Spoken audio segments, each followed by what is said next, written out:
Abigail Schreier is an intellectually lazy hack. If she's the best writer for turf ideology, they need to rethink their strategy. When her book Irreversible Damage was set to be translated into Japanese by Kadokawa, I was surprised that transgender activists successfully petitioned to stop its translation.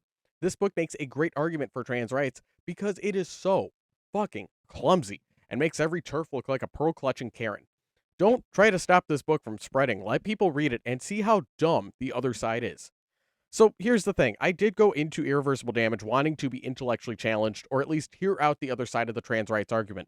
Just so we're clear, let me say this loudly and directly that trans rights are human rights, trans women are women, trans men are men, non-binary identities are valid, and I do not give a fuck about women's sports. All sports are gay, especially women's sports, so anyone crying about trans women in sports is someone to immediately tune out, because nobody gave a shit about women's sports until they could shoehorn in this trans issue and start acting like, oh, this is a real problem. So, fantastical hypotheticals about women's sports is the most I've heard from the turf side. So, I went into Irreversible Damage wanting to hear more and hear better arguments. And if the premise of the book is, gee, a lot of kids these days are transgender, I could look around and say, oh, yeah, you know what? You're right. And I will agree. There is a social element to who transitions and why. If it was strictly, I was born in the wrong body and something intrinsic about the soul, we would see a more even split between the types of transgender people. That is, every country has a different makeup of the types of transgender and gender nonconforming people. In America, it's skewed more towards trans women in the older generation and trans men amongst the younger. It's little things like that where, at a baseline, I could see eye to eye with what this book's trying to understand. And even if being transgender is something shaped by the environment, that doesn't mean it's not valid or deserving of respect. However, there's a lot of shitheads who will hear transgenderism can be influenced by the environment and either dismiss it as just a phase and use that as justification to crusade against whatever they think is the radical left. So I understand if you're a trans person and you hear you're trans because of your environment and you just don't want to engage with anything related to that line of thinking because let's be real. There's a very good chance this is going to be used disingenuously. It's not going to be used to empathize with the trans experience or explain why our environment can shape who we are no matter what our gender identity is.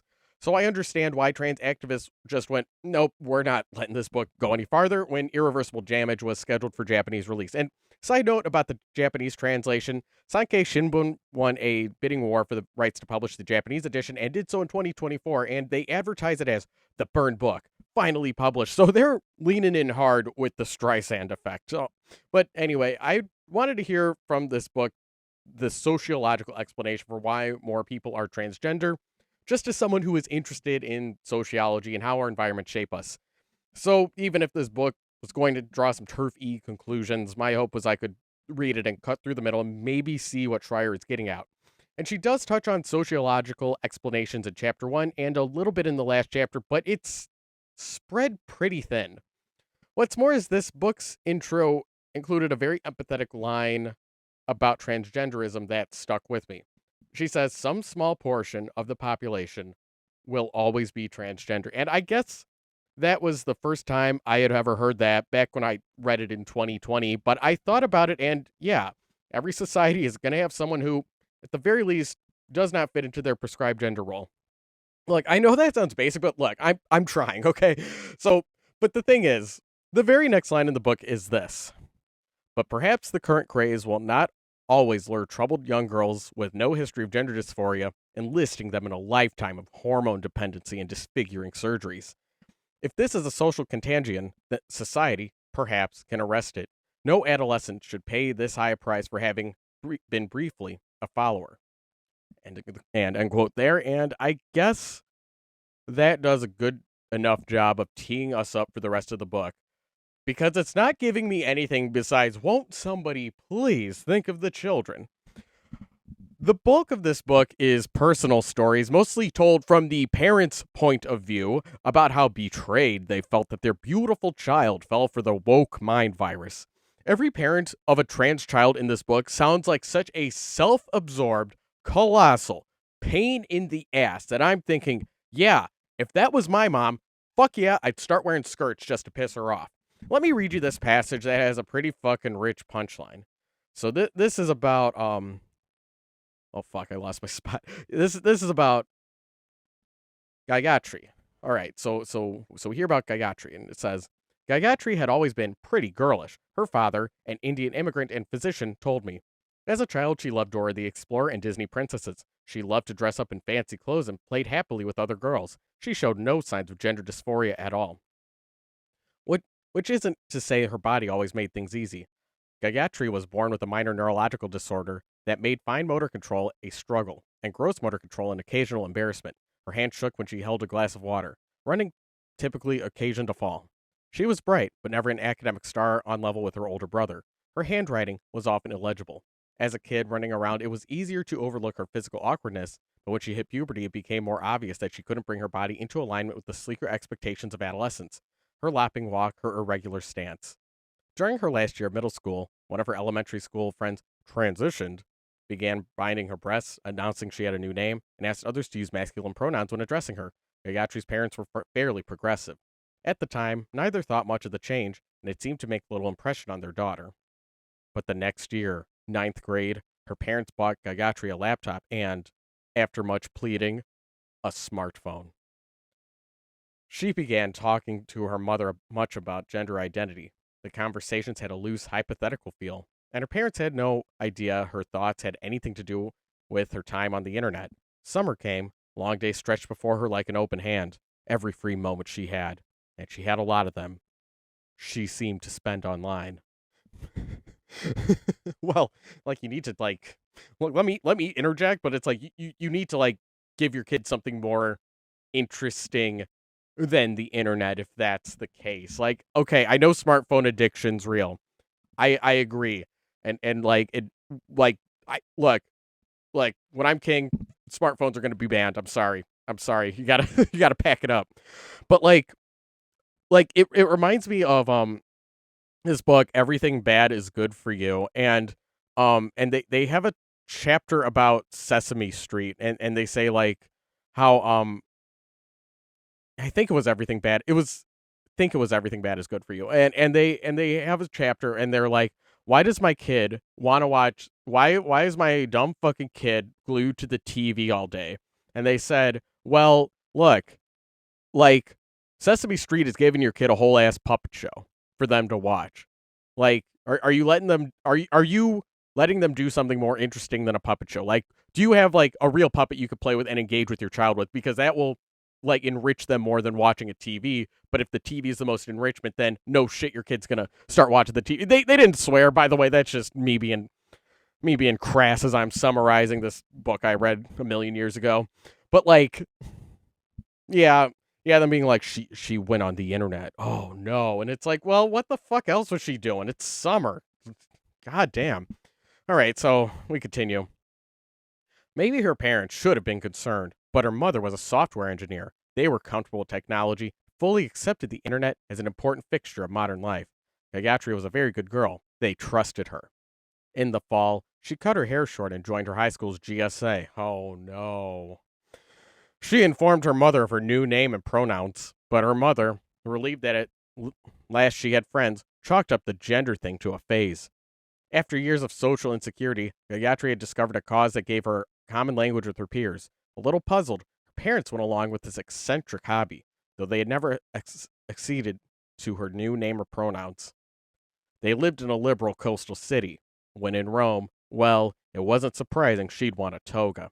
Especially because, at her school, we knew of 4 kids, including my daughter, who are going through this. It looked exactly like a contagion to me, her father said. 4? Are you kid like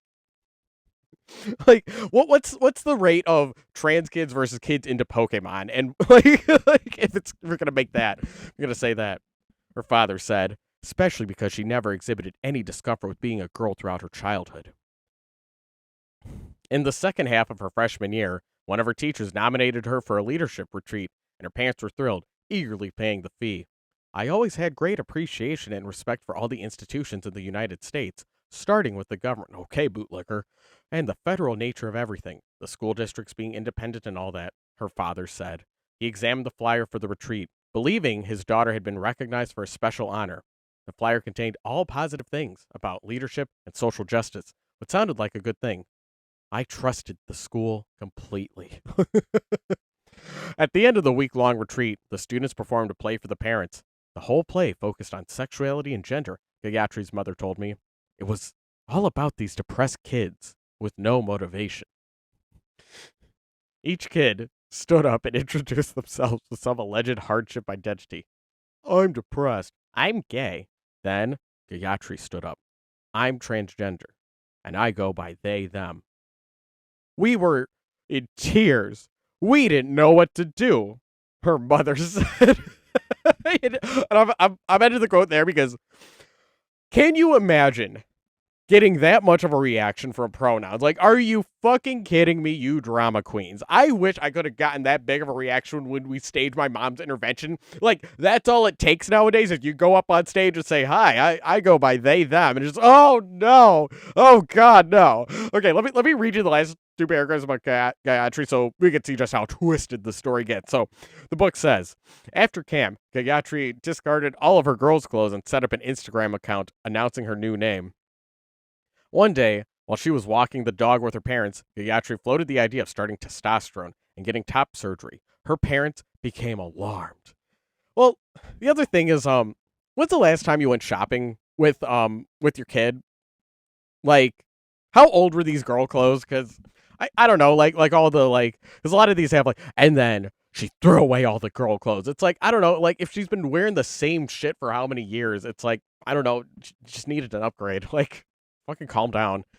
Okay.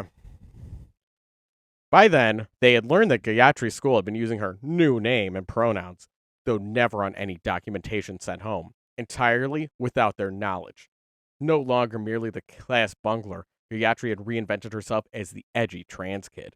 The likes and emojis showered on her Instagram profile spoke for themselves. This new identity was an upgrade. As a trans boy, Gayatri had friends. Lots of them. And ending the quote there. And okay, so what's the problem here other than a vague you'll regret it later? Ooh. Like, all we know about Gayatri before they transitioned was they showed no signs of gender dysphoria as a child, which is what the book says, and as a minor neurological disorder. I know there's more to these stories than what we see in the book, but most of these real world stories about kids transitioning, they follow the same beats. She was a normal girl until she wasn't, and we drop a scare chord over the woke leading the kids astray. And with these stories, I wonder if the parents ever encourage their kid to get into baseball or drama club or whatever. Like, if we're going to make a big deal about how the queer community provided these kids a sense of community, but it's bad actually since they're not really trans, then okay, is there a better sense of community you can offer as an alternative? So, like, what I'm hearing from all these stories is my parents suck, but the Alphabet Gang listens to me. And if we're arriving at the conclusion that only the Alphabet Gang listens to you, and we're accepting the vague premise that some people are just flipping to the trans side because all of their other fandoms dried up, then why are there no other support systems, nothing else to give them that sense of community? And just as importantly, why are they searching for it to begin with? Most of the blame in this book falls on people in positions of power not wanting to be seen on the wrong side of history, so they yes and whatever sounds progressive. And the other chunk of the blame vaguely goes to groupthink amongst the children. If we want to investigate this issue sociologically, a huge blind spot in this book is with the parents. Because in this book, Schreier operates with the assumption that all parents are good parents, and it makes me insane. If your target demographic is parents of troubled teens, so you don't want to besmirch any parents, okay, then fine, write that book. But in that case, I can't take this as a sociological investigation. Like, this whole book is just for the parents, just pretending to be a sociology book. And in case you weren't totally sure, in the last chapter, we do get a guide for what a parent should do when their kid comes out as trans for attention. I think what's discouraging is that this is dressed up with interviews and pull quotes from doctors and harrowing real world stories so it can masquerade as more impartial than it really is. If the intent was, hey, I need to understand why there's more transgender teenagers today, then I need to hear more about how parents and parenting styles contributed to this. Give me something about how, helicopter parents could have contributed to this. I want to hear like, because, like, in those cases, I would understand, like, if you have a bummer of a helicopter parent and then now you're opting into a queer found family rather than sticking with your bio family. And maybe that is not the book Schreier wanted to write. Maybe she did just want to write a parenting book, and that's not necessarily a bad thing. The thing is, when we look at the individual parenting stories, most of them, like, they sound either like they're crazy overreacting or total assholes. Okay, like we hear in this section, deceiving parents and doctors is justified if it helps transition. So it says, binders are typically sold in discreet packaging so as not to tip off unsupportive parents. Even Chase Ross is willing to send binders to underage kids at a friend's address if the parents do not approve. And they're quoting Chase, I think. And then there was a time when a kid messaged me and said, my dad found my binder and he cut it up in front of me, and that just broke my heart, he told me. So I sent them another one to their friend's address because that's heartbreaking. You wear a binder and your dad rips it in front of you? That's heartbreaking. End quote. And okay, yeah, that is heartbreaking. The dad sounds like a total psycho getting that riled up over a piece of clothing. You should deceive him and get the fuck out of there. Also, like, quick side note about chest binders. There's some talk about if you wear them for too long, it deflates the chest. And look, I just want to float it out there for any ladies out there. I am into that. A lot of guys are into the sag, but I'm not so sexually motivated that I turn someone down just because you're not fulfilling a specific fetish. And if you think it's shallow that I'm thinking of women's bodies in terms of my personal enjoyment, well, that is better than what Schreier gives us. Because, okay, here's what she says. She says, nearly every female to male guru starts her transformation with a binder, a spandex and polyester compression garment that, worn under clothing, effectively flattens breasts. Trans influencers show off the various styles, compare different brands' effectiveness, and create the impression of a male physique, sometimes complain about having to wear them. Let me skip ahead a little, because then Schreier gives the play-by-play for a vlog where somebody tries on a binder and she just can't fucking handle it. Okay. So she says, what trans videos like Elliot's rarely mention are the dangerous medical side effects. It turns out that breasts, glandular tissue, fatty tissue, blood vessels, and lymph nodes, lobes, ducts, and connective tissue, and ligaments, wow, you know more about boobs than me, are not really meant to be squashed flat all day long. Fractured or bruised ribs, punctured or collapsed lungs, shortness of breath, back pain, and deformation of breast tissue are side effects. But try convincing a teenager that something she wants to do carries risk. Imagine telling her that she might not want to damage her breast tissue, that she might one day want to have children, and, having birthed those children, to nurse them. It's a little like informing her the sun will burn out 5 billion years in the future, and ending the quote there. And, okay, so we're framing breasts as something for nursing children. This is why Abigail Schreier says you need to take care of your breast, because your hypothetical babies will starve if you don't. Like, you're treating women's bodies like their only purpose is to make babies, and respectfully, I need to hear a better argument. I thought the F in TERF stood for feminist, and if you're regressing to this, you're a baby maker style of thinking, I mean, you've lost me. It's just as shallow as my horn dog comments pontificating about how much I like saggy boobs for my enjoyment. If we're talking about why it's important for women to take care of their breasts, I want to hear something centered around, like, I don't know, women's bodily autonomy, some shit like that. I want someone who's more feminist than me to tell me about trans issues, pro or against, which, by the way, not a difficult bar to clear to, be more feminist than my dumbass.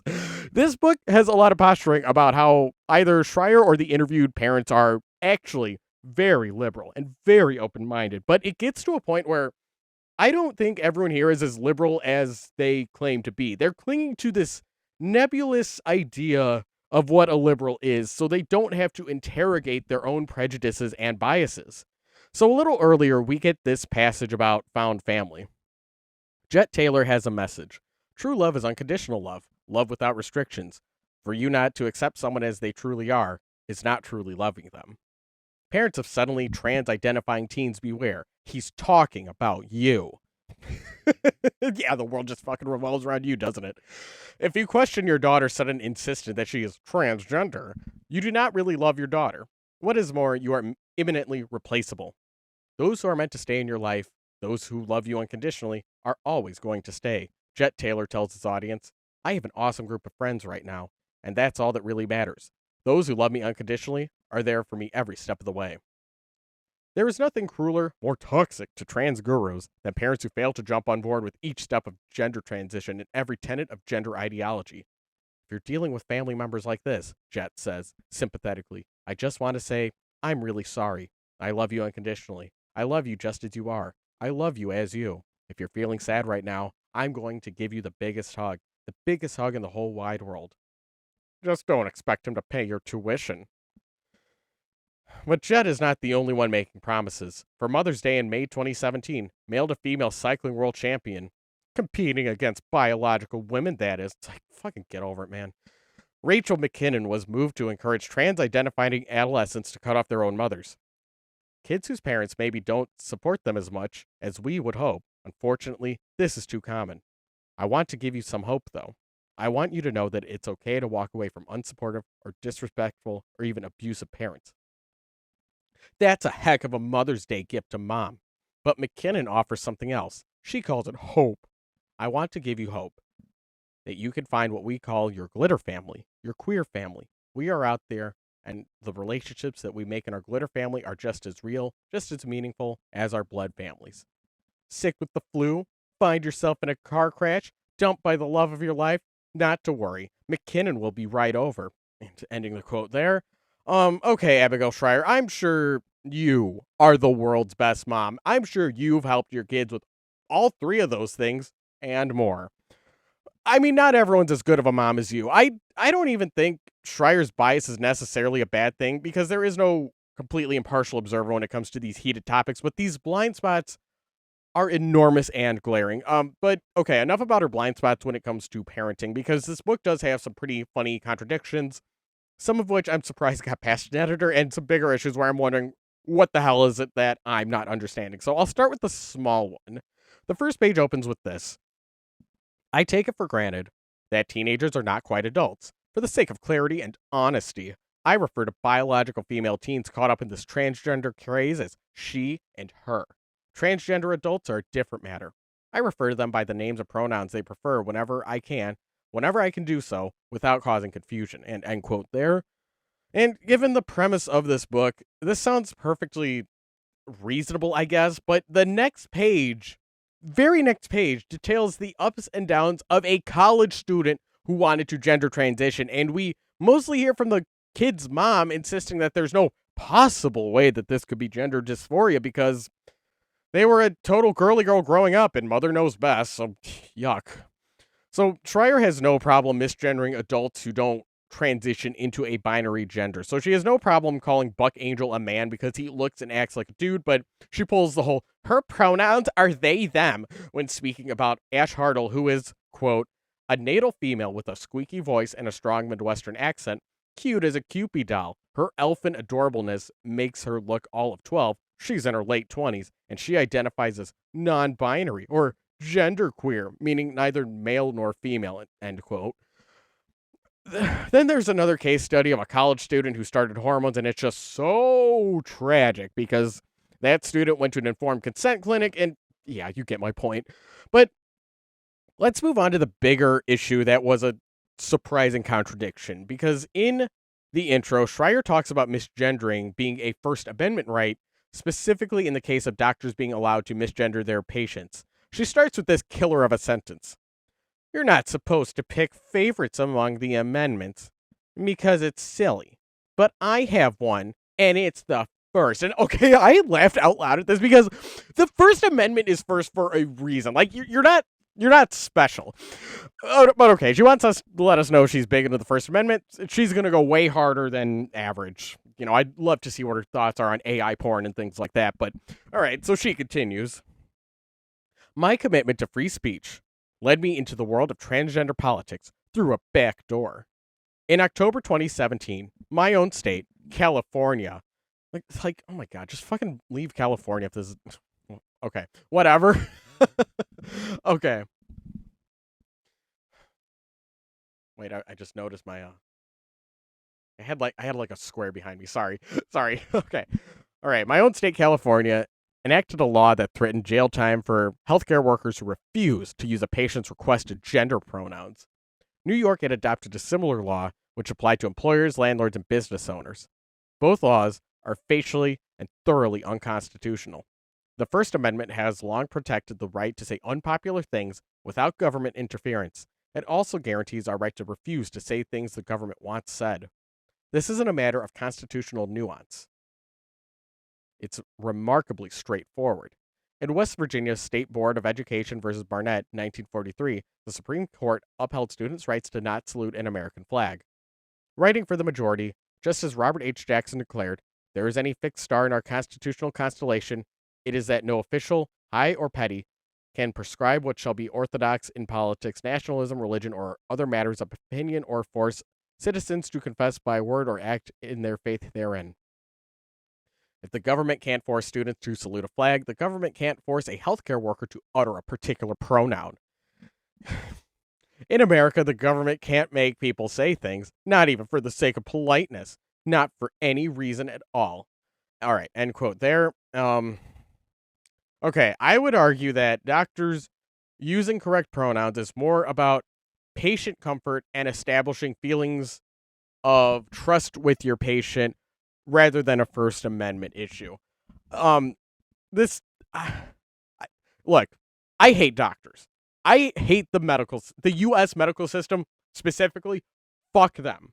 I could count on 3 toes the number of times an American doctor's given half of a shit, so fuck them. Throw them all in jail. Soon as this becomes law, I'm getting every pronoun bin and switching them out every 5 minutes so I could call the woke police on their ass. Thing is, I couldn't find any instances in America, specifically America, where someone misgenders someone and they're put in jail. This seems more like an extended hate crime protection rather than automatically sent to jail if you slip up on pronouns. So this sounds like a whole lot of nothing, but at least we know Schreier's very special gender is caring about the First Amendment. Okay, so if that's the case, why does she care so much about online transgender influencers and the dangerous effects they could have on the kids? So chapter 3, The Influencers, is a whole lot of crying about how online transgender personalities can wrongly influence kids. So let's say, hypothetically, all of transness is part of a satanic gender cult. People should still be able to talk about it. Like, that is just First Amendment 101. Even if an idea sucks, you should fight for the right for people to say it, right? Okay. This book starts with, oh yeah, I really care about the First Amendment. Then it's like, okay, why the fuck do you care if there's wrongthink on the internet? So after giving 7 of the common talking points from trans influencers, Schreier closes the chapter with this. Before I watched the videos and interviewed some of their makers, I didn't expect to like trans influencers. Many of the parents I've interviewed regard them as cult leaders or drug dealers. Man, they sound pretty cool. But I didn't dislike them. Riven with piercings and stamped with tattoos, battling bouts of depression that strike like a summer storm. What the fuck? So dramatic. Furiously and without warning, obsessing endlessly over their changing bodies. If these influences are relentless evangelists for their dangerous cause, they also need all the love and care they can get. Ecstatic about being on T, pitying those who can't yet get access because their gatekeeping parents won't allow it. They are the undeniable drug and surgery booster of the trans world. Many of them peddle misinformation, outright medical falsehoods, and just bad advice. They extol the glories of testosterone as if it were a protein shake, not a Schedule III controlled substance. They enthuse over double mastectomies, as if they were no more significance than a haircut. They refer to skeptical parents as toxic and encourage their audience to upgrade to a trans glitter family. They coach you to lie to your doctors by inventing a history of childhood dysphoria or omitting your own mental health history. This like, oh, they're gonna teach you to lie to the doctors. I had a relative that was a nurse, and she really drilled it in everyone's head, like, no matter what you're going to the doctor for, you need to exaggerate because otherwise they won't listen to you. Like, if you're a 5 on the pain scale, you need to say you're a 10, otherwise they won't care. Like, I don't know, man. Like, there's, like, we can't say that, like, oh, the trans people are lying to doctors. Like, first of all, who cares if you lie to a doctor? And second of all, this is not trans exclusive, so, like, fuck you. Okay. They suggested that S word looms large, but can be banished quickly with transition. Better to transition right now, before your dysphoria demons overtake you. Dysphoria demons would be an awesome band name. But they're all so young and so hard-bitten. They're giving the camera everything they've got and more. Things they may come one day to regret. See, again, it's just this, like, vague, like, oh, you're gonna regret it someday. Whoa. Like, it's like, bro, you gotta, like, you gotta do more than just, like, someday this might happen, because it's like, who fucking cares? Their battles may be internal, but the scars are real. Jesus Christ. Shiny pink rivulets that slash their chest in half moons, just below where the breasts used to be. They come across as the artful Dodger, the swaggering street smart pickpocket of Oliver Twist. Dodger's no model citizen. Then again, that isn't entirely his fault. Trans influencers claim to be having the time of their lives and exude genuine enthusiasm for the transgender identity, but they also seem to spend more time focused on their bodies than the average runaway model. I mean, okay, like if you're doing normie vlogging YouTube, I guess, but like, I don't know, like, so I'm thinking like every trans person I know is like, they're just like nerds, like, because I just talk to, like, I mean that lovingly. Like, are you on any like furry trans stuff? Like any like trans guy, like trans people who are just like into programming or knitting or like shit like that? It's like, this is so narrow. Okay, let's see. All right, let's see. Okay, more time focused on their bodies than the average one-way model. Okay. Their expenses are not inconsiderable. Testosterone can cost hundreds of dollars a month. Top surgery typically runs around $10,000. Okay, that's another thing is that I think they could have brought up in this book is, if a cisgendered woman wants a breast reduction surgery, like, she will have an easier time just saying like, yeah, I'm totally trans. Like, it's more likely to be covered by insurance than just a normal, because like breast reduction is seen as like an elective surgery. Like, I don't know, like that's like a turf thing that you could actually talk about, but I don't know, but it's just way more important to be like, oh man, you're just damaging your breast. I guess that's why it doesn't come up, is like, oh no, top surgery is going to leave you disfigured. Like, that's the other, it's also like, that is so like unbelievably rude to be like, oh, this top surgery will disfigure your body for. It's like, what the fuck? It's like, that seems like such a slap in the face to like women who get like a breast reduction, or, you know, cancer patients who get them chopped off. Like, it's just very, very strange. For I don't know, is Abigail Schreier even a TERF? Like, like, is she secretly like trad wife shit? Because I thought she was a TERF. Anyway, top surgery typically runs around $10,000.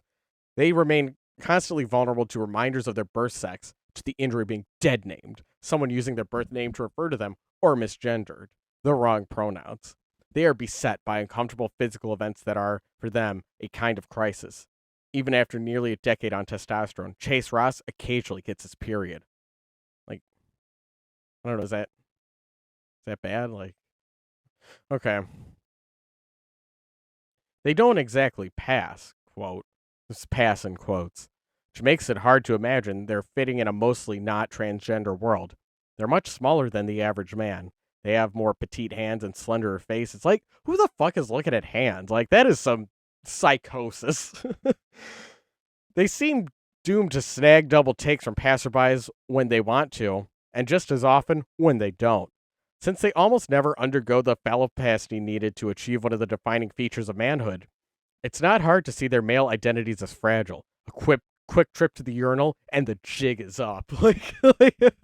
So what, are we gonna say that like men with small dicks are not men now? Is like, this is, again, I don't know if Abigail Schreier even is feminist. Okay, so she continues. Then there's the audience the influencers entertain. Teenagers, a famously fickle and faddish bunch. Bro. It grants them rapt attention now, but it might just as easily lose interest. The gurus want you to believe their lives are full, that they have a lot more going on than just being trans. But that rarely seems to be the case. Well, like, uh, okay, maybe, but also like if you are just looking at someone's like where it's like if someone's whole thing is I am a trans influencer, then yeah, all of their content is gonna be about the trans life. I mean, like, yeah, it's called like for social media. It's just like you find your niche and you stick to it. All right. So she continues. They will occasionally apologize, as transgender heartthrob female to male Wes Tucker has for failing to upload videos on account of depression. And it's like, wonder if Wes Tucker, because they say female to male Wes Tucker, because they avoid using pronouns here. That's something to keep a lookout for if you do read this book. Is note like how she breaks her rule of like, oh well, if you're an adult, I won't misgender you. Like just keep that in mind if you read this. They share every private crisis with hundreds of thousands of viewers. Again, not a uniquely trans thing. The internet shelters they fashion seem precariously close to the shoreline, vulnerable to the waves of public opinion or their next mental health crisis. There does seem to be genuine companionability among them. They give each other encouragement. They profess love and offer acceptance. Like glitter, they add fun adornment without the weight or encumbrance of an actual relationship. Their confessional videos are shown in school, ostensibly to broaden LGBTQ understanding, and they queue up automatically on YouTube if Google wants them to. What? Yeah, that's the algorithm. Like, do you want them to be shadow banned? All right. If you've ever felt different, anxious, or afraid, if you've ever felt like you don't really fit in, why? ... And then within the book, she quotes, "Consider yourself at home. Consider yourself one of the family. We've taken to you so strong. It's clear we're going to get along." And ending the quote there. So, how am I supposed to take this as bad? Is the song she's quoting at the end of the chapter supposed to feel ominous? Because I'm sorry, homie, I'm not getting that vibe. So I want to round this out by reading chapter 5, The Moms and Dads, because this chapter was pretty funny. Let me pull that up. All right, chapter 5, The Moms and Dads. Catherine Cave is often accused of being a transphobe. In truth, had she been less indulgent of her daughter's gender exploration, the last 7 years of her life might have been easier. In 2013, her 12-year-old daughter Maddie announced she was transgender. Okay, wait. 12 in 2013. They're an adult now, right? Okay, so again, another point against your self-imposed rule. Okay. All right. 12-year-old daughter Maddie announced she was transgender. Catherine could have told Maddie that was ridiculous. She might have refused to entertain Maddie's new pronouns or masculine name. Maybe Catherine Cave should have had her opposition ready from the start. Had Catherine not been open to listening to what Maddie had to say, casting aside so many of her own doubts in the process, she might now not feel so betrayed. But Catherine was on the political left with an uppercase L, a lawyer and a lobbyist for a progressive cause. She enthusiastically supported gay marriage long before it was legal anywhere in America. Like, okay, man, well, like, society's progressed. Like, I don't know what to tell you. Like, just because you were on the side of gay marriage before it was cool, it doesn't mean, like, you're totally infallible. Okay. Okay. Before it was legal anywhere in America and served as a matron of honor in the same-sex wedding of a cousin. Oh, and she has a gay friend. Oh, okay. Wow. Well, never mind. I retract that. That is far woker than me. As she approached her daughter's announcement with a strikingly open mind, Catherine didn't quite know how to make of her daughter's self-assessment. The description of gender dysphoria didn't seem to fit her daughter, who had never been anything like a tomboy.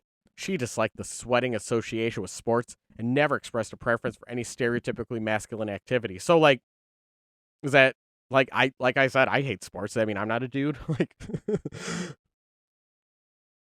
what Maddie had was a school assembly.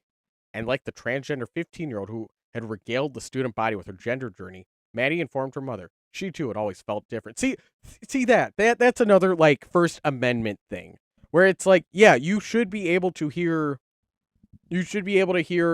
opposing viewpoints. Like, where, like, I don't know, like, I'm trying to think, like, when was, like, the first I had heard about transgender things? It's like, and it's like, I don't know, it's like, I'm fine. Like sorry, that wasn't very welcome. Like, okay, it didn't inspire me to transition when I first heard about this concept. But if like the first time you hear it and you're like, oh wow, that sounds like not everyone is gonna click with that. It's like I was saying in my video last week, like about the Lion King. The Lion King is, I believe it's the most circulated or highest selling VHS tape. I don't know in the world or America. I'm gonna guess the world. Disney's got a pretty big reach.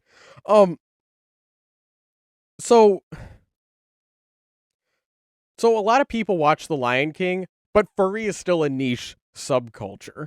Um and so like so if just hearing about one transgender person, like it turns on the light bulb and you're like, "Oh shit." And it gives you that reaction, then yeah, there's something probably going on. Like I don't know, man. Like like so again with like the free speech thing, it's like yeah, this is fine. Okay. All right. Maddie informed her mother she too had always felt different. She too didn't quite fit in with the other girls. For all her verbal precocity and academic success, Maddie was socially awkward and had a tendency towards the fairly rigid, what her mother called being black and white in her thinking. Catherine suggested that her daughter might be on the autism spectrum. In fact, Maddie was later diagnosed with high functioning autism. It's hard now to cast your mind back, but in 2013, when Maddie was beginning to spend a lot of time on social media, few were yet wise to the dangers of the internet. Catherine did not think much of it at the time. She did notice that her daughter seemed to be fixating on this new identity and becoming increasingly enraged that her mother had not immediately embraced Maddie's self diagnosis. Let me take a drink.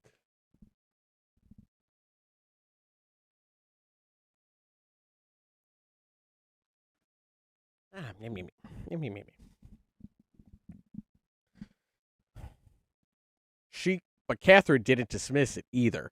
She called 10 different therapists and explained the situation to each. Okay, if your mom's calling 10 therapists over something, that is, that's a lot. Like that is like, you are freaking the fuck out over this. If you're, uh, like, they're, like, I don't know, like, like there's got to be like a non-zero amount of people that are like where it is a phase or something like okay, like I get you there, and like, and if the parent is just sniffing out like, no, you're just doing this to piss me off, yeah, but it's just like, but this crazy overreaction from the mom, like, I need to call 10 different therapists, oh, it's like, yeah, then that's like just gonna be like, that's just gonna like reaffirm it, like, okay, whatever. Okay, so her daughter had no history of gender dysphoria. She'd come upon this idea after a presentation at school.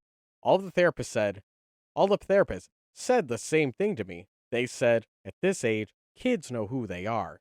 If Maddie thought she might be transgender, then by definition, she was. I mean, yeah, 13, I that is kind of like when you start having like you have like some idea if you're some kind of queer at that age. I don't know. I don't know. Like I don't know. Like I don't know a lot of straight guys that were watching Yowie at that age. Like I'll say that. I'll say that. That explanation didn't feel right to Catherine. Her daughter just didn't seem like a boy trapped in a girl's body. Like, okay, well, how do you define boy? Like, how do you define girl? Okay. She seemed like a girl who had a lot of trouble fitting in with peers, who had been introduced to an explanation and latched onto it. But when her daughter's fixation on this identity intensified, Catherine began to consider the possibility that Maddie was right. Catherine searched the internet for an explanation for her daughter's sudden trans identification, anything that might offer an alternative to the chorus of therapists encouraging her to treat Maddie as a boy. Like, yeah, like, I want a follow up story for Maddie. Okay, Okay, I couldn't find anything that would support my thoughts. The only thing I could find online was anti-gay sort of hateful criticism. I couldn't find anything that supported my own ideas. Oh, yeah. Okay, see that's who this book speaks to is liberals who don't vibe with trans stuff. Like I the only thing I could find online was anti-gay hateful criticism. Like, yeah, and you know what? Good on you, Abigail Schreier, for finding your audience and speaking to them. Okay. So so they continue. Catherine found that these websites a turnoff. She decided she needed to consult an expert and took her daughter to a gender therapist. I tried to put all my doubts aside. At the gender clinic, Catherine joined a group of parents whose adolescent children had come forward with similar epiphanies. The gender therapist assured Catherine that using Maddie's new male name and male pronouns was entirely reversible. There seemed no good reason not to affirm, and his verdict was resolute. He said that my daughter was at high risk of suicide if I didn't affirm. He said that parental affirmation is the key. That's the most powerful ways to prevent her possible S word. So that, of course, brought chills to me. Okay.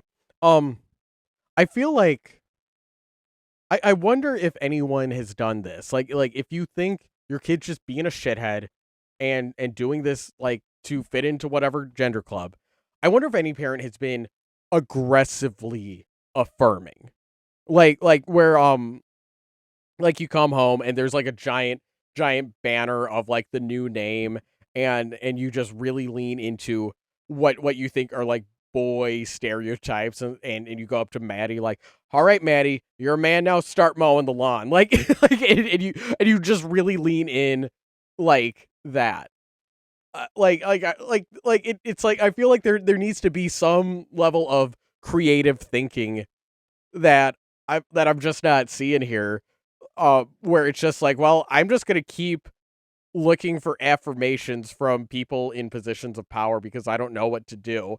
Um, that's like, oh, it's just it's like you sound like a bummer. Like you sound like a fucking bummer. Yeah, I'm gonna give you parenting advice because you sound like you suck. All right. So of course that brought chills to me. They said. Alarmed by the therapist's warning, Catherine acquiesced to this expertise and followed his advice. We ended up going through with the pronoun change, with the name changes. I ended up buying her a binder, she recalls, a note of unmistakable regret in her voice. He told me that it was much safer to buy the binder online because she would duct tape if I didn't do this. Okay. Catherine began taking her daughter to the gender clinic regularly. Like, okay, if you don't agree with the gender clinic, then drop out. Like I don't know. Like this ah, this feels like you are making this a bigger deal than it has to be. Feeling her way around the idea that her daughter was somehow actually her son. With regular therapy, she hoped her daughter's dysphoria might fade. She hoped that affirmation would soothe her daughter's anxiety, and maybe, having won the battle, Maddie might be persuaded to call off the war. Instead, her daughter's dysphoria seemed to intensify. What I found was that this so-called therapy was really about putting her to the next step, and I actually finally eavesdropped on a conversation between Maddie and the therapist. Like, don't do that! Don't do that! What the fuck? Bro! Like, oh my god, like I'm supposed to take your side here? Like, oh yeah, I'm just gonna casually violate, Dr. Patient confidentiality. Okay. Yeah, like, no wonder your kids transition. Like, fuck you, dude. Because I didn't. Okay, I eavesdropped because I'm so fucking brave. Because I didn't see that there was any exploration or feeling of how this came to be. Rather, it was, okay, what is your next plan? And my daughter would be pushing even harder. Yeah, to get away from your ass. The growing pressure for medical transition made Catherine nervous. She could not shake a nagging sense that the therapist's narrow and exclusive focus on her daughter's gender as the source of Maddie's problems was missing the broader picture of a troubled inner life. Her daughter's autism, the social awkwardness and habits of rigid thinking, went completely unaddressed. I mean, okay, yeah, that's a problem, but also like, I like you just totally lose me when it's like, oh yeah, and I kept going to this doctor I hated, and then I eavesdropped on the doctor. It's like, bro, you sound psycho. Catherine transferred her daughter to a gender clinic that specialized in autism. Okay, yeah, new doctor's gonna help. That's when I was told, okay, we need to put her on puberty blockers. medication that induces chemical menopause to artificially halt puberty. The gender clinicians stressed that puberty blockers were a way to buy time by pressing the pause button on puberty, till they could all decide whether Maddie should resume normal puberty as a girl or go straight to cross-sex hormones and become a man. And man is written in scare quotes because I assume you need the scare quote every time anything gender comes up. They assured Catherine that puberty blockers such as Lupron were perfectly safe and well studied. Catherine once again found herself anxious and alarmed. Like, you always sound anxious and alarmed, bro. She couldn't believe a medicine strong enough to induce chemical menopause would impose long-term health risks to her daughter. She decided she wouldn't do it, not until she knew more about puberty blockers and what they did to the body. Of the group of parents at this gender clinic, she believed she was the only one who hit a pause button of her own. Oh, wow, man, I bet you thought you were really cooking when you wrote that line, Abigail. Catherine began reading everything she could about Lupron. Originally used in cancer treatment and in kids with precocious puberty, it is now prescribed off-label to prepubescent kids to halt the onset of puberty before beginning cross-sex hormones, typically administered up to 2 years later. The goal is to block the second sex characteristics that would make eventual passing the opposite sex more difficult if one continues on the path to medical transition. But the more Catherine read, the more disturbed she became. When the medical papers she read cited studies, she tracked down those and read them too. Okay, where are they? So first of all, studies show that when a kid is put on puberty blockers, almost 100% of them will go on to do cross-sex hormones. Can I get a source for that? Like, this book's been pretty good at like citing its sources, but like that one's oddly missing. Okay. The truth is, though, the reasons are not entirely clear. One possibility is that a young person would only go on puberty blockers in the first place if she was reasonably certain of wanting to lead a transgender life. Another is that, after years of socially identifying as a person of the opposite sex, the social costs of taking it all back are quite steep. It's hard to change your mind about something you've been insisting on for so long, even if you might wish you could. Like, okay, well, that's like you doing some like crazy mind reading and projecting onto what are now transgender adults. Well, it's like, and again with the like, you're gonna regret it. You're gonna regret it later. Like what the fuck did Abigail Schreier do in her youth? Like was she a total party animal? And she's like, oh man, I totally regret that. Or was she like a total square who was just like, oh, I can't go out, I can't do anything. Oh, but okay, so let's continue. But it was the next thing she learned that sent Catherine spitting. When you stop puberty with puberty blockers and go straight to cross-sex hormones, you absolutely guarantee that you will be infertile. When the gender clinicians pushed Catherine to start her preteen child on hormone blockers, they were proposing that she put Maddie on a path towards infertility. Why is that bad? Again, like, come on, please, with all of your feminist might, please explain to me why being infertile is such a curse. Please. Her faith in the gender therapist fell apart. Catherine could not understand how psychologists would encourage this, how doctors would allow it, or why medical professional standards would permit parents to consent to eliminating such a vital human capacity on behalf of their minor children. Yeesh. And yet, right in front of her, schools were encouraging it. Parents were going along with it. The media was celebrating it, and everyone was acting as if this were perfectly kosher. It was enough to make her think she might be losing her mind. What's more, even if her daughter did not start puberty blockers and instead waited puberty out and began cross-sex hormones, testosterone, this carried all sorts of risks of its own. Endometrial and ovarian cancer, hysterectomy. That no source for that one either. Like what's the rates of that?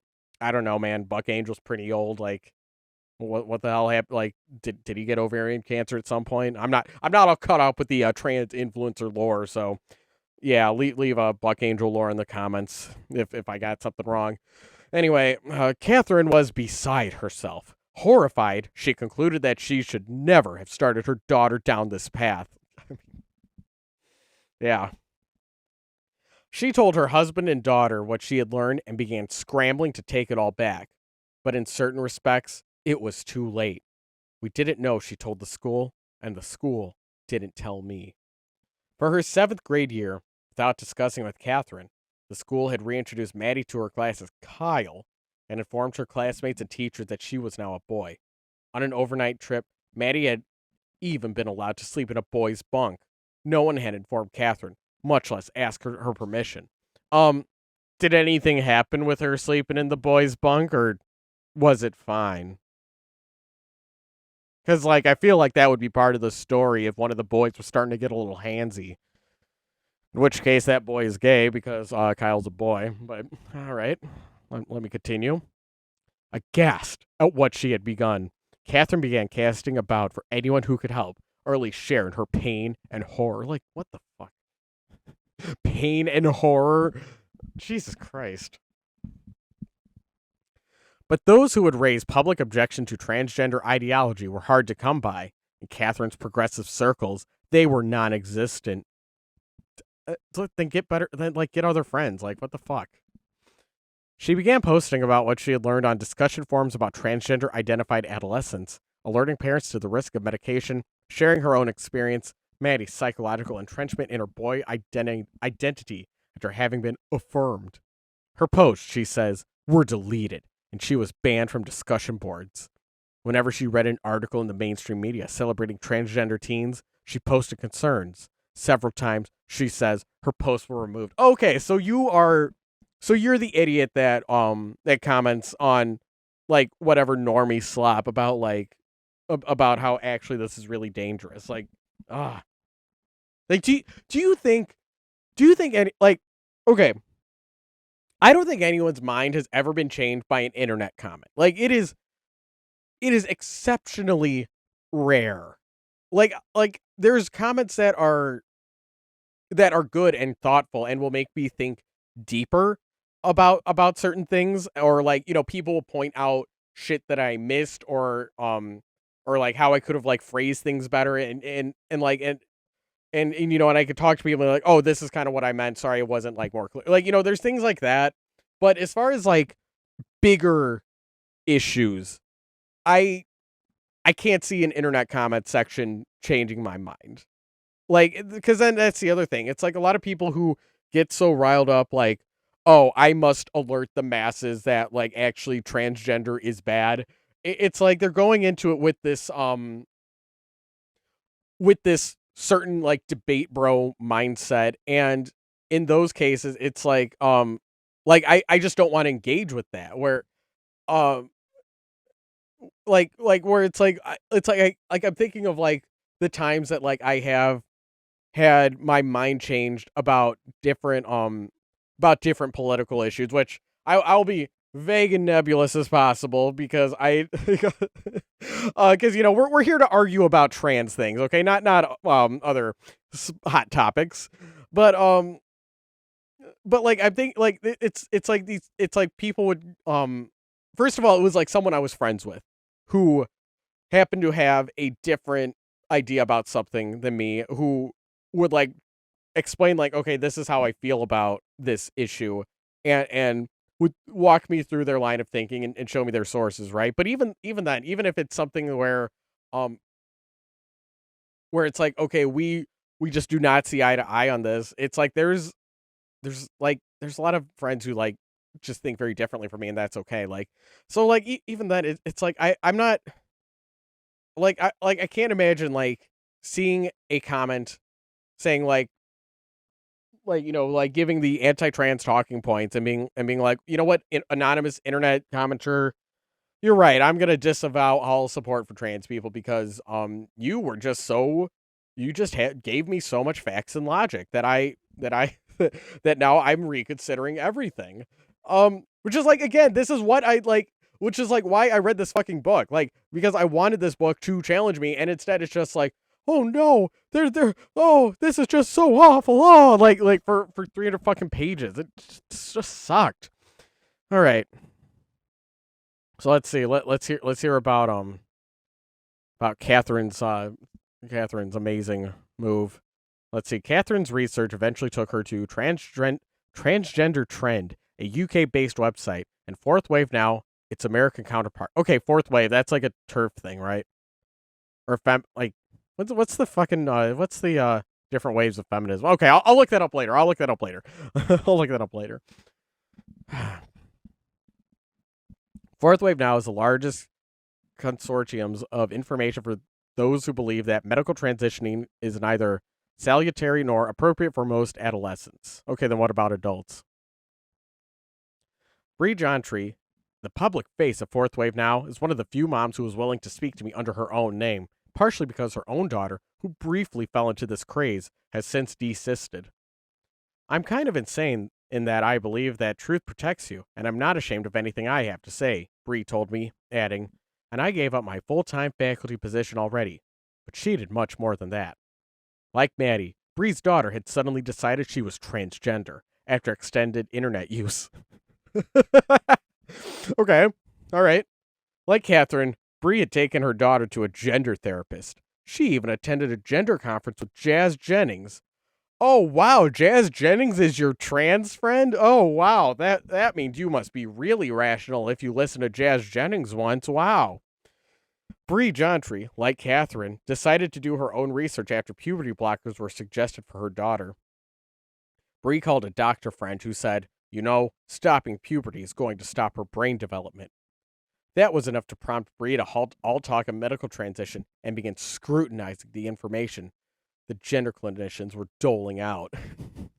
When she realized her daughter seemed to be experiencing more distress as a transgender-identified adolescent than she had before, Bree had quit her job and spent a few months traveling with her daughter to remove her from the social environment in which she'd identified as a boy. Her daughter's friends seemed to be fortifying the trans identity. To undermine that identity, Bree needed to get her away. They moved across the U.S. to the Southwest, where her daughter could start life, redo, once again as a girl. I mean, like if you're gonna make such a big fucking deal about this that you will move cross state, like there's like something going on in the family dynamic if like it leads to this. Bree became active in Fourth Wave Now. Everything she learned about sudden trans identification amongst adolescent girls, Bree posted to the site. The dangers of Lupron, the known and unknown risks of testosterone, and a deeper look at the suicide statistics that are often used to pressure parents into transitioning their children. With the help of sites like Fourth Wave Now, Catherine Cave began to realize that her daughter had become caught in a cultural current, and she wasn't alone. Okay. It's so dramatic, everything. Everything in this book, just a cultural current. Oh. Catherine had already noticed that a very high percentage of the kids in her daughter's school seemed to be coming out as trans, or more than prevalent numbers for gender dysphoria would have suggested. She rushed to inform Maddie's school of all she had learned before the teachers encouraged more adolescents along this path. I thought I was being quite reasonable, giving them evidence and whatever. They treated me like I was the biggest transphobe. Oh, boo fucking who. Bro, I've been treated as the world's biggest transphobe. It's fine. It's called you fucking learn and get over it. Like, yeah. Ugh. like again with like they just can't accept that they are no longer radical leftists. That they were really like on the cusp of it when they were in their teens and 20s, but nowadays like they've just fallen by the wayside and they haven't like updated their understanding of the world, and they're just freaking the fuck out. She gave up on the school and decided to focus her efforts on helping her daughter see the harm of transitioning. If she couldn't entirely pry Maddie from the ideological grips of its fanciful science, perhaps she could at least persuade Maddie against self-harm. What? What's self-harm? Like which SH are you thinking? Okay. She got nowhere when you have a daughter that's really indoctrinated, and it's almost like a cult, really, and it's part of who they think they are, and you yourself have been affirming. The school's been bending over backwards. She said therapist going along with her new name. That's all solidifying to a young person, she says. Even the medical advice Catherine found online seemed to support Maddie's new identity and the urgency of medical transition. She has everyone on her side. I mean, I don't have a leg to stand on. Catherine eventually founded the Kelsey Coalition. Oh, wow. So you're going to do that with your free time now. an organization devoted to opposing transgender ideology. Okay. Like, you could have thought of a snappier name. Like, it's named for Dr. Francis Oldham Kelsey, who, back in 1960, had warned the world the dangers of thalidomide. Catherine had also drafted legislation that would make it illegal for adults to consent to eliminating the future fertility of their children. Again with the fertility shit. Yuck. Gross. And has even managed to get some lawmakers to sponsor it. But like most of the mothers of suddenly trans-identified adolescents, she continues to work under a pseudonym, and her sense of isolation is keen. Many of the mothers suddenly trans-identifying teenage girls have grown disillusioned with progressivism and disaffected from the Democrat Party, where they believed has abandoned girls for the sake of the transgender cause. Several of them have been betrayed by progressive friends who went behind their backs to buy their daughters a binder or give the girls encouragement in what their mothers viewed as a regimen of self-harm.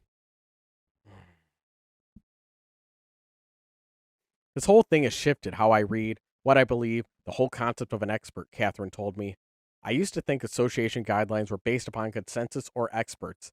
I just don't believe anything anymore. I can't tell you what my politics are anymore. Oh, boo fucking who. Oh, let me get the world's smallest violin because you don't know how your pronouns are now. Oh, no. Catherine can't always be the most effective advocate for her cause. A seemingly tireless worker with a formidable mind, she has read virtually every relevant study and considered every argument. But like most mothers, Bree Jontry of Fourth Wave now, as we've seen, being a rare exception, she is handicapped by her need to remain anonymous. She says her relationship with Maddie depends on this. Fair enough. Then again, it's hard to get your message out.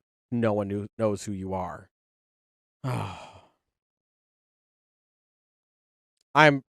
Yeah, you get the point. I'm gonna cut it off there because I wanna end this video with some trans positivity that I saw on Reddit that was pretty funny. So poster Beneath Silver Stars says, tomorrow I have to give my daughter's Pikachu plushie gender affirming surgery. And then in the tags it says, she literally had tears in her eyes while she explained that her Pikachu had a boy-shaped tail. I was like, hey, she could still be a girl. We all know from her body shape. We all okay. Let me zoom in. I was having trouble reading. She literally had tears in her eyes while she explained that her Pikachu had a boy-shaped tail. I was like, hey, she could still be a girl. All we know from her body shape is what her body is shaped like. Maybe if we ask her, she would say that she feels like she's really a girl. And my kid was like, but Pokemon can't talk, with crying emojis. So I was like, okay, Pikachu, if you want to use he, him, say Pika. If you want to use she, her, say Chew. If you want something else, say Pikachu. And my daughter had her say Chew. And I was like, see, there you go. Now, she doesn't have to change her tail shape. She could totally be a girl with a rectangle tail. But if she would feel more comfortable with a heart-shaped tail because she prefers it, or so people won't assume she's a boy, I can make that happen. So Pikachu, what do you think? Do you want tail surgery? And Pikachu agreed enthusiastically. So, plushie gender affirming surgery first thing tomorrow, I guess. Oh, and then they post the results of Pikachu's plushie surgery with the caption, her results look great. Congrats, Pikachu. Oh, this is so nice. It's so pleasant seeing cool parents like who understand, who get it. Like that brought me a lot of joy. And I wanted to end the video with that because like Abigail Schreier sucks. She's a bummer. Every parent in this book sucks. Trans rights are human rights. Thank you.